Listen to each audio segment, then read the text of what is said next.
Hill says he would vote for Trump over Hillary Clinton, and he joins us right now. Harlan, I find this interesting. You told me this the other day. You said, you know what, I'm in the never Hillary camp. I will vote for Donald Trump over Hillary Clinton, despite the fact that I'm a lifelong Democrat and a Bernie Sanders supporter. Why? Well, yeah, look, I've never worked for a Republican before. I've never voted for a Republican before, but I'm going to do it this go around. It really comes down to the fact that I just don't, fundamentally, I don't trust Hillary Clinton. And I don't think that we're on the right track in terms of the economy either. I mean, if you listen to the congressman, I mean, everything sounds rosy. But, you know, when I actually count, it's really not so. You refer to President Obama's approval rating, but when you look at his approval rating on the economy, it's 19%. Things are really bad out there, and I think that an extension, 4 more years of the Obama administration isn't going to get us where we need to be. Yeah, I hear you on all that. I'm just always intrigued, because you're talking about two candidates with two very different approaches. I would say that what they have in common is that they're both these outliers. They're both sort of these rogue candidates that are promising to shake things up in a big, big way, and I understand the appeal of that. But what I find fascinating is you were, you know, willing to turn over quite a bit of your paycheck in the way of taxes if Bernie Sanders came into office, and hopefully you won't have to do that if Donald Trump comes into office. So two very different strategies to get the economy going again. How is it that you're willing to switch sides so drastically? Sure. Well, a lot of my support of Bernie Sanders was really, I think I could assign to the fact that he wasn't Hillary Clinton. So I kind of held my nose and I looked past his tax policy, which I think is, you know, would be regressive to the economy overall.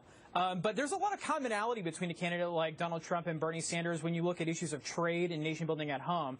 Look, Hillary Clinton, you know, her husband was the architect of NAFTA. She negotiated TPP.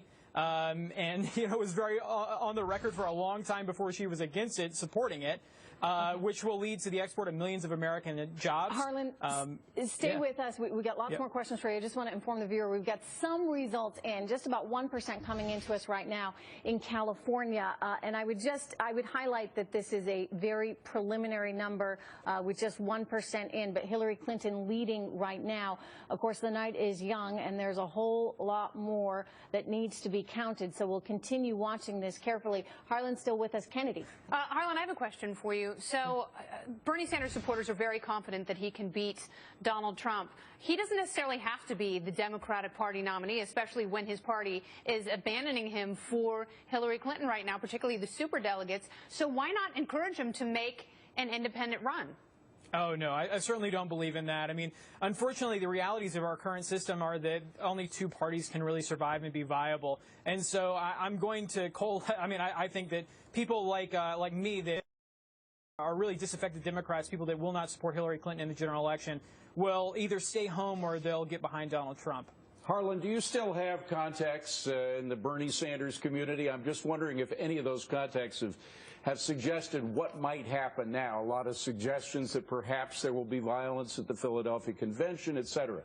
I don't think that there will be any violence at all. I was just talking to a friend before we got on air, and I think that it sounds like they're going to stick this out. He could be the last man standing. I mean, you guys touched on it earlier. I mean, she has a looming indictment, you know, and so there's no reason for him to back out at this point. I think he stays at least up until the convention. Even though he's cutting back on half the staff. All right, well, we will watch. We'll continue keeping an eye out. Harlan Hill, good to see you. Thanks for joining us tonight. The Republican Party, everyone, still struggling to unite around their candidate. You got Illinois Senator Mark Kirk out there today saying he can no longer